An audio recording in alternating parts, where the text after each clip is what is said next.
Hey, what's up everyone? In this video, I'm going to show you how to add the on-page SEO to your website. This is kind of hard to do because not everyone will have the same setup.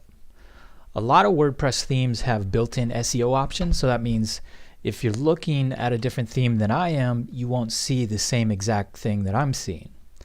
Also, you can use a plugin for your SEO, and if you're using a different plugin, then you won't see the same thing. So even though there might be differences in the SEO options you have, the general idea is the same. So with that said, let's get into it.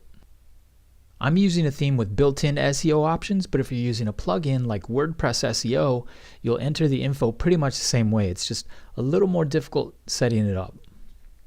So for every page where we're actually targeting a keyword, we need to enter the on-page SEO elements, and that means the URL, the title, the meta description, the meta keywords, heading, content, image alt tags, and internal linking. Now you should already have your info prepared, so now it's just a matter of entering it. First, I want to take care of the SEO for the homepage. A lot of times the homepage SEO is done separately since it's unique and you can change the homepage pretty easily. So I need to go to my theme settings, and I'll click down here on my theme in focus, and that opens up my theme settings. I'll go down here to SEO and click on that, and at the top is my homepage title. So I need to enter my title, which as we've already talked about, it should be less than approximately 500 pixels wide. If it's longer, that's okay, as long as you understand that the title is going to be cut off in the search results. So I'll enter my title. Make sure my keyword phrase is at the front. Next, I need to enter my description using my keyword phrase primarily for relevance. The description should be less than approximately 155 characters. You can enter meta keywords here if you want. They're not that important. Google claims they don't use them at all, so take that for what it's worth. And the rest of the settings, I know I want to keep them on the default settings, so I'll just leave everything else alone. All I have to do is hit Save All Changes, and I'm done with those three things on the home page. Now, on this particular theme, my home page is created separately. So I need to click on Home Page in my theme settings to finish the SEO. If your theme is set up different, then you need to go wherever your home page is. So I'll click on Home Page, and the content for my home page is down here, so I'll check the heading to make sure my keyword phrase is in the heading. If not, I can just type it here. Then I'll make sure my keyword phrase is in the content, and if not, I can just change the content. If there are any images in the content, I need to check to see if the keyword phrase is used in the alt tag. The easy way to do that is just click on the image, then you should see the icon of an image in the top left corner. Click on that and it opens up the image settings. And down here is the alt text, which is where your relevant keyword would go.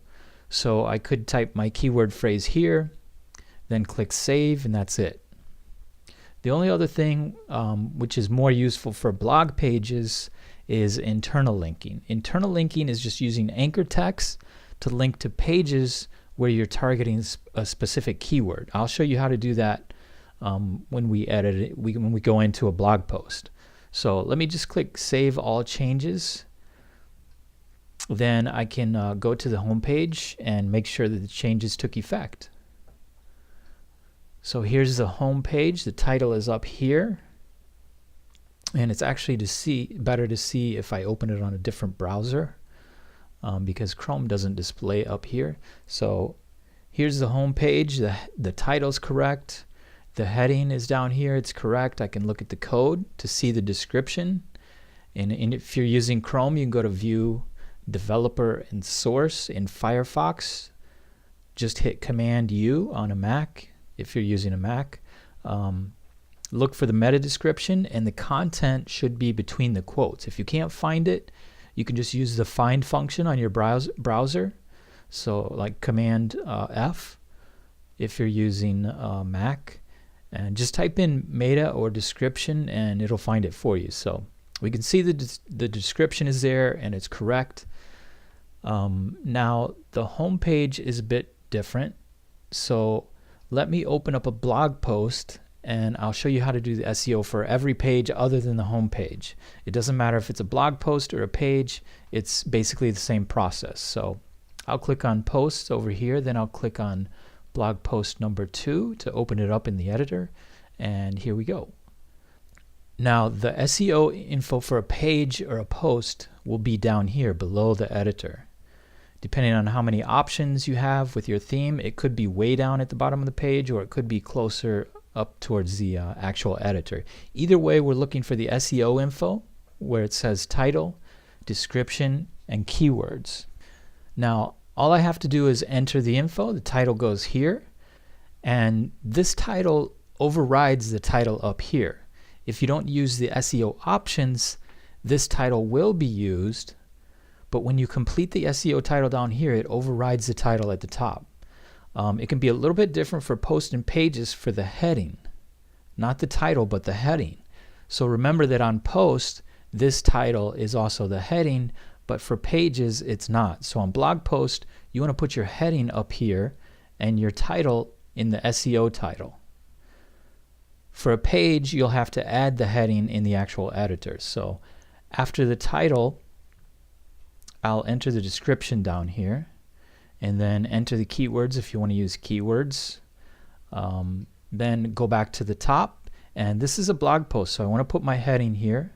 This will show up on the page as the heading, and it's a little bit confusing because sometimes people call it the title of the blog post too, so it's actually a title, but from an SEO perspective, or from an HTML perspective, I guess, it's the heading. So I'll put my keyword phrase in here and make sure the URL has my keyword in it if I'm targeting something specific.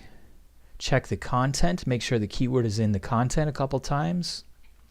I'll click on the image icon to open the image settings and make sure the keyword is in the alt text field. Save it. Then I want to add an internal link. Internal linking can help your SEO efforts. So for example, let's say I'm trying to get my blog post number 1 ranked number 1 for the keyword phrase spicy sausage. So to let the search engine robots know that blog post number 1 is about spicy sausage, I include the phrase spicy sausage within my content on this post. Then I'll select it, click on the link button up here, and then open this down here, choose blog post number 1 as my link, then hit save. Now if I save this post and I look at the page, the link to blog post number 1 is there, and it uses the anchor text spicy sausage, which I'm trying to rank for. So using internal links can help you rank for specific keywords you're targeting, and that's how you created an internal link. And that's the process for making sure every page is optimized for search engines. You just have to go through all the pages where you're actually targeting keywords and trying to rank well for something specific. And remember, SEO is for improving your visibility and ranking in search engines. You don't necessarily want every page to show up in the search results. For example, my contact page is important because that's where visitors can go if they want to contact me, but I don't necessarily need it to show up in search results for something specific. If you really want to get detailed about it, maybe you would want to show up when someone types in contact info for Alpha Online Resources, but other than that, it's useful primarily for visitors that are already on my site. So that's it for this video. I will see you in the next one.